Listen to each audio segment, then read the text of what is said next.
Welcome to the Contractors Secret Weapon Radio Podcast, the show dedicated to helping contractors, remodelers, painters, roofers, and others in the construction industry gain an unfair advantage over their competition. Get ready for some inspiration, some encouragement, some proven business building strategies, and a couple of new ideas that can take your business to the next level and beyond. And now, broadcasting from the Contractors Secret Weapon Studio, it's Pete Mitchell and Dave Negri. Hey, this is Dave Negri, and this is Contractors Secret Weapon, and Pete, jump in. And Pete Mitchell. You're not used to actually having a co-host. No, I know it. It's kind of rough. So we were talking a few minutes ago, and we want to talk about some fun stuff, underutilized assets. And Pete has a great story, and then I have a great story, and I'll go first, and then Pete will do his. And then actually, let me do mine, because mine I think will be a good bridge. Yours is target specific. Okay. So here's what I was sharing. We'll get their imagination going, and then we'll tie it to yeah, exactly. Great. Okay, exactly. Cool. Yeah, so guys, here's what happened to me over the weekend. I got a 7-year-old and a 4-year-old, and they're both still learning how to swim. Even though my 7-year-old should know by now, but anyway. That's a whole nother topic. Just throw him in. That's what I keep telling him. I'm like, I'm just going to throw you in the deep end, kid. Sink or swim. And so anyway, we signed him up for some swim lessons, and we took him this last Saturday. And my wife's like, "Oh, this is a family outing. We got to all go." And I'm like, "All right, fine. Saturday, no biggie." We drive over, and my wife goes, "Oh, there it is." And I'm like, what do you mean there it is? Like, all I can see is this big gym. We've got a gym here called LA Fitness. And I'm like, where? Like, I didn't get it. And she's like, "Oh, no, it's inside the LA Fitness." I'm like, what? So I'm literally taking pictures of all of their advertisement, all of their signs, all this stuff, because it's not owned by LA Fitness, this swim training company. Their website is all theirs independent. They just happen to be doing the training at LA Fitness. And the reason why I'm taking pictures of all this is I'm thinking this is a great example of an underutilized asset. So LA Fitness, this gym, has, I don't know how big the pool is, but it's got 3 lanes to it. And like most assets, it's underutilized, right? They've got tons of members, but at any one time, how many of them are actually swimming, especially in the afternoon on a Saturday? I mean, it's not like a pool where you just, splash around and have fun. This is a lane pool. It's at a gym, and you're supposed to be doing laps. I mean, that's the purpose of the pool.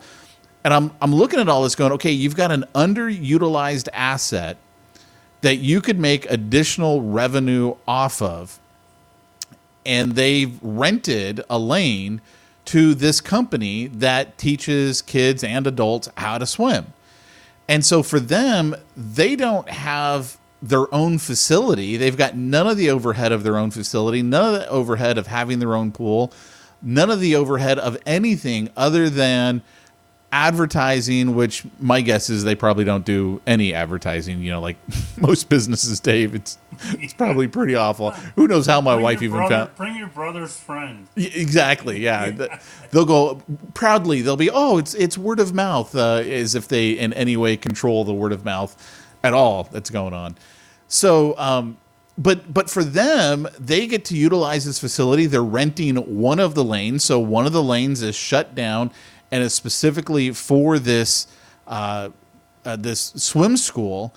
And I'm looking at this going, okay, this is brilliant. This is exactly what people need to think about with their own businesses, because every business has underutilized assets, every single one of them.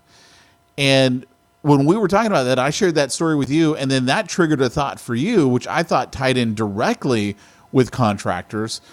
So why don't you explain that to them? Because to me, there's, again, underutilized assets that people can take advantage of. Cool. So a week or two ago, somebody called me off the website, Contractors Secret Weapon, and we got to talking. and I went over and met with him, had coffee, and he was a tile contractor, and he had a beautiful tile, warehouse and wood and all upscale stuff. And so we were talking about a lot of things, and so I asked him. I said, "What is?" I don't know much about the trade itself, but I said, "Let me ask you this question." I said, "When you bring, let's say you were going to advertise to bring in tile contractors to buy from your store, what is the common practice? Do they give discounts? He said, well, some give discounts, some don't give discounts, and some of the bigger ones don't give any discounts because they're cheap already." And I said, "That's great." So I said, because he was talking about how he had someone come into his store and they didn't see what they wanted. They went to another store and they bought like $50,000 worth of tile. And so my brain really starts going, and that's when I asked him that question. Do some give discounts? And he said, well, there's two particular ones in town. He said one gives a 25% discount, and another one gives a 15% discount. And I said, that's awesome. He goes, why is that awesome? I said, because you just opened up 2 new showrooms. Explain that what? To everyone. Yeah. He says, what? I says, okay, so now when someone comes into your showroom and they don't have what they particularly want, then you're going to say, listen, here's this showroom that has some great tile that we don't have, and here's another company that has tile, and they're within drive, they're nearby. And he says, if you get me the product number and the thing, I will buy it from them, and I will guarantee you a 10% discount. You won't get that if you buy it from them directly. You have to buy it from me to get that 10% discount. I will guarantee that 10% discount from you. And I said, and just mark it up on the back end on your installation. I said, but now, he's got, instead of having one showroom, he has 3 showrooms. And see, to me, the reason why this is such a beautiful concept is there's underutilized assets on both sides. The tile store can always use additional sales reps. And that's absolutely. essentially what the installer becomes, is a sales rep for them. Because he's like, hey, you know what, go over here, look at what you want, get the, do what I do when I go shopping, take your phone out and take a picture of the number on it, and I'll go get it for you. And I can guarantee a 10% discount on that because that's what they provide to me. And of course, if he's getting a 15% discount, well, then he still makes 5% for basically being the middleman. Awesome. Sure. And now he's got no warehouse fees, he's got no stores, he's got no inventory. Exactly. Sweet. Yeah. It's just it's a moneymaker, but it's a win-win all the way around. Everybody literally wins in this scenario. And the thing, too, that I like about this is everybody is looking for a deal, right? I mean, you know that. I know that. Everyone wants a deal. So being able to say, hey, I can guarantee you a 10% discount because that's what they provide to me as an installer. And then people go, oh, well, that's cool. I can go over there. Or if, I go over here to Home Depot or whatever, it's priced as marked. I mean, I just get what it is. And so you immediately have this sense of, well, I want the deal. I know it's going to be higher quality over here, even if it's not, right? That's just the mental mindset that everyone's got. And they're like, and I get a discount off of it. Sweet. I'm down. This is what I want. This is how I want to do it. In that way, he still gets the installation. Exactly. He's locking in that client, right? And he's locking in the client for the next job or for the referral, which is, someday we'll talk about, where the profit's really made. It's a sweet deal. And if you can, it's like I've heard of, getting away from contractors, but you have to really use your imagination.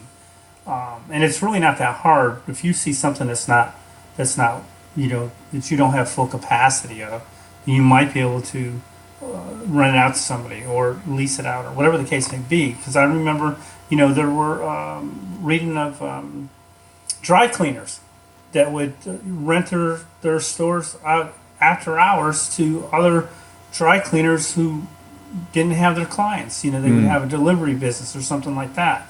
So they would have to do it all. They would pay them for renting the stuff, and so their operation would be running 24 hours a day. Well, it's funny because I just saw that on Shark Tank a couple of weeks back. It might have been, I haven't seen it in a couple of weeks, so I think the season's over. It might have been like even their last episode. And basically these guys started a restaurant, and they started the restaurant in, I could be wrong here, but I want to say it was like a donut shop. And so they didn't utilize it from like 7 p.m. till, 2 a.m. And then they started work at like 3 a.m.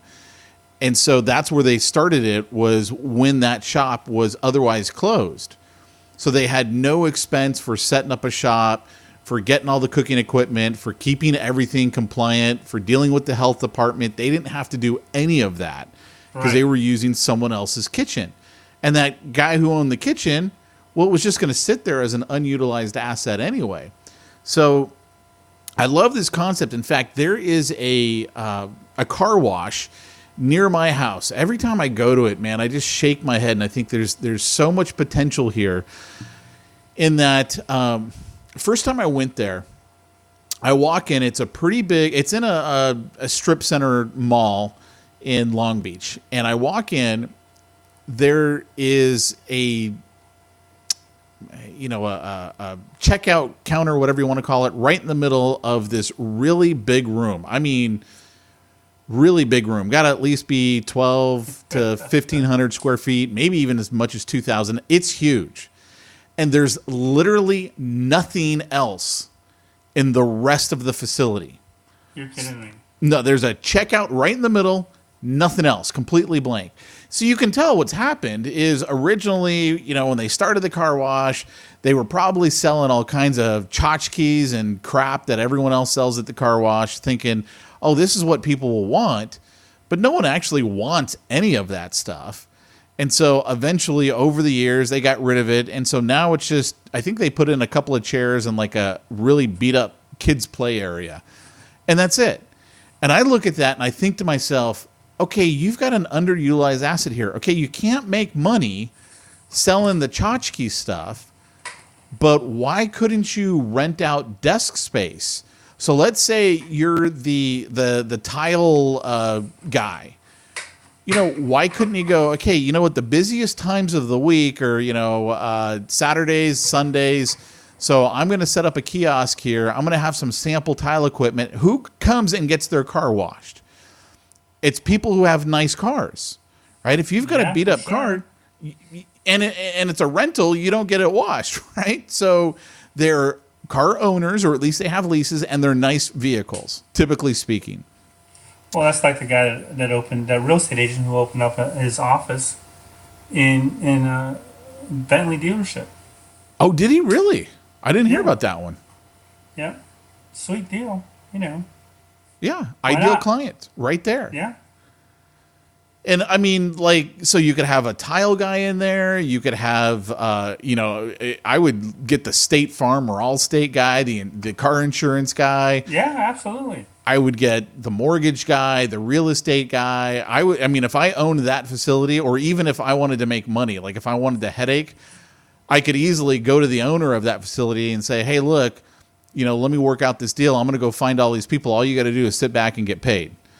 And, we'll charge them $500 a month. You get half, I get half. And I go out there and I could go find them all. But the point is that that's an underutilized asset, and they're everywhere. Like, Dave, when you go to Home Depot or Lowe's or something like that, and you got the HVAC person in there who's like, hey, how's your heating or air conditioning doing right now? Yeah. They're utilizing that asset. I don't know what their deal is with Home Depot, but each side is getting a benefit to that. And every contractor can do it, but it doesn't have to just be with the Home Depots of the world. It can be the small little hardware shop. It can be completely unrelated shops, but it still has your ideal client. And I think that's really the idea here, is to look and just start looking with this idea and this mindset of what are some underutilized assets out there, and just start looking around, and you will start to see them everywhere. Jay Abraham is quoted. He's a incredible marketing mind. And one of the things that I heard from him that I subscribe to, he goes, first thing I want to do is get control of the asset and then figure out how I'm going to make money with it. So if you see somebody who's like, they've got traffic, meaning they've got people coming to their facility, but there's something that's underutilized there, man, let me tell you, that could be a great way to get clients and figure out a way how you're going to make it win-win. Is it you give them a percentage if you make a sale? Is it you rent space from them? What is it? You could even do trade out. Hey, you know what? I'm a tile guy. I see you need some tile back here. Let me redo this section for you. And here's what I want as my payment. I want to be able to, utilize this space in your store. I mean, there's so many different ways that people can utilize that concept to get more clients. Yeah, we seem to get tunnel vision. We just think about, we can only do certain things certain ways, and there's no other way to do it. But, if you really want to be creative, there's tons of ways. Yeah. I remember Carlton Sheets. He was the first guy that started, buying real estate for no money down. Totally remember. And one of his best sayings was, he said there's 10 ways to find a solution to any problem. He said the first 3 are easy. Interesting. So there's something. It's just something you just got to look beyond, and a lot of times it's just simple stuff. It really is.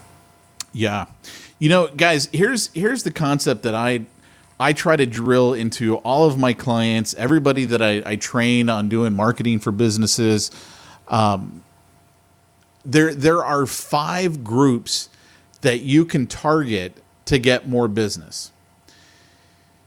And this is the order that you want to be targeting people. I'm going to tell you the mistake that everyone makes. But the first group, the easiest group to sell to, are your current clients. People who you already have a relationship, you're already working on their stuff, because you can sell them additional products and services that they need and want and make money.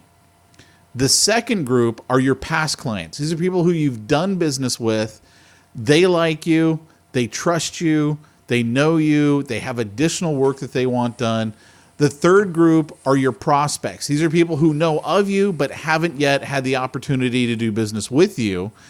The fourth group are joint venture partners, meaning someone else already has your ideal client. And you need to figure out, how can we create a win-win where either I'm promoting you to my clients, you're promoting me to your clients. We're either doing a revenue split, or it's just a promotion split, or whatever. But somebody else already has your ideal clients. And then the fifth group that you go after is the cold market. Almost everybody, Dave, and you know this, they want to start with going after the cold market. It's like you have missed the 4 easiest groups to go after: current clients, past clients, joint venture partners, and prospects. Yeah, and if you've been in business 4 or 5 years, you've got enough clients that you can go after, and you've got enough that you missed, that haven't done business with you in a while, that just need to be, removed around, just remotivated. I have a guy that I know is a plumber, and he goes, I've got 3,500 people on the books. I said, so what does that do for your business? He goes, what do you mean? I said, you don't do business with those 3,500 people. I will guarantee you probably do business with, I'm going to say 500 of those customers a year. What are you doing with the other 3,000? Well, and I go, well, what? You're throwing away 3,000 people, and you say, I want more business. You got to go after those people, because they're the ones that have done business with you. Yep. I don't have all their emails. I said, who cares? You have their addresses, write them a note. Oh my gosh. You know what? Here's what we'll do, Dave. On the next podcast, I'll go over what I call my instant client Goldmine strategy. This is a strategy, and this will be my cliffhanger for everyone listening. This is a strategy that I got to share at a group called the Genius Network. So the Genius Network, it cost $25,000 a year to attend. Everyone there makes seven figures. I got approved to give a 10-minute talk on this subject because they wanted to hear it. So in order to do a 10-minute talk, it has to be an idea and a concept that's generated at least $250,000 in your own business. So I'll share it with everyone on this podcast because I want everyone to understand how powerful this concept is. Yeah. But it's an actual step-by-step strategy that I use in my business, that I teach my clients to use, that quickly generates business. But it's very much along the lines of what you just said of, hey, you got 3,500 clients. Let's tap into that and show you how to turn that into money today, how to turn that into income today. Yeah, and it's I think one of the biggest challenges for a lot of guys, and I've been through it too, is that, you want to dump out the marketing, you want to do a ton of stuff, you want to do, a lot of things, but you're afraid what happens if I get all that business. Right. They don't think about what happens if I don't get the business. They go, what happens if I get all this business that I can't handle? I said, that's why you have a schedule. Yeah. I'm sorry, I'm booked for 3 weeks. I'm booked for 2 weeks or 4 weeks or 5 weeks. Well, and that's also why your pricing adjusts based on how busy you are. Yeah, absolutely. Now, everyone knows that they've heard about, my buddy that's the roofing contractor, and has 180 employees now. So his lead time, last I heard, was 6 or 7 weeks. We're going to get to you in 6 or 7 weeks to put on your roof. And when it gets to 8 weeks, he raises his prices. Mm. And I like it. and it'll drop down to 4 or 5. Then it'll go back up to 8 weeks, and he'll raise his prices again. And everyone's going, why would he do that? Because he doesn't want to be over inundated with business that he can't handle. But if he's going to get pressured into doing the business, then he's going to get paid a handsome profit for it too. Yeah. Yeah, as you know, I work with a lot of auto detailers, and when I'll talk to them, and sometimes we'll run into some, I call them jokers because I don't believe them at all. They'll be like, oh, yeah, I'm booked out for 7 months. I'm like, first of all, I don't buy it. Yeah. People don't wait 7 months to have their car detailed. They're going to go call someone else.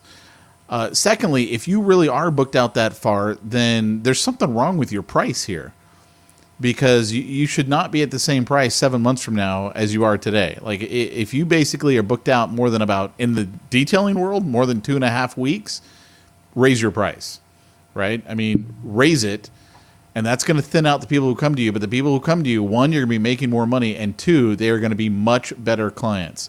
The more people pay, the better they are. They're usually more sold on you. They want to work with you.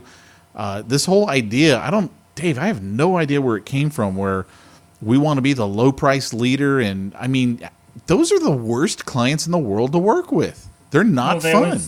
Everyone I've talked to, they talk about how, they gave this guy a deal, and he was the biggest PETA in the world. Yeah.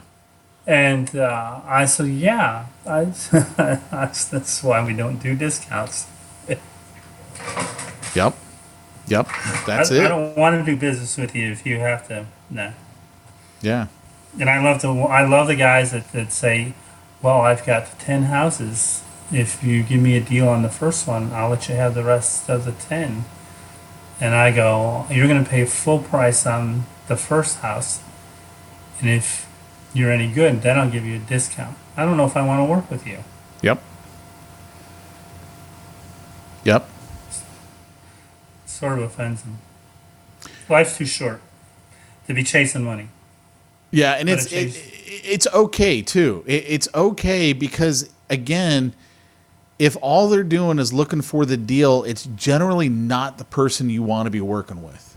Now, not always, but a good rule of thumb is if they're so obsessed with finding the cheapest deal, then the quality work that you do is not going to be appreciated by them. So no, it's not. And the funny part is that you're going to lose that quality because you have to make a profit. right. Yep. And if you know that it's going to take 3 hours to make a profit, and you're there 4, then you didn't make as much money as you should have. So Right. you're gonna cheat the next guy. Right. Just charge everybody accordingly, make it right, and be happy that you get paid well. Yeah. So I would just say the takeaway, guys, on this episode is look for the underutilized assets, not just in your own business. I mean, you might have things in your business that you can rent out, lease out, let other people utilize, take advantage of, whatever, that can put extra money in your pocket. By the same token, look at underutilized assets that other people have. Find other stores that have your ideal client. You know, I love that idea, Dave, that you shared of the realtor who started his business in a Bentley office. I mean, to me, that is just brilliant because that was an underutilized asset. And be looking around for that. What can you do to take advantage of that? And then on the next episode, we'll talk about the instant client Goldmine strategy, a strategy that's put at a minimum in my business and my clients $250,000, probably much more than that by this point. But we'll share that on the next one. Cool. Sounds like fun. All right. Sounds good, everybody. We'll talk to you later. Take care. See ya.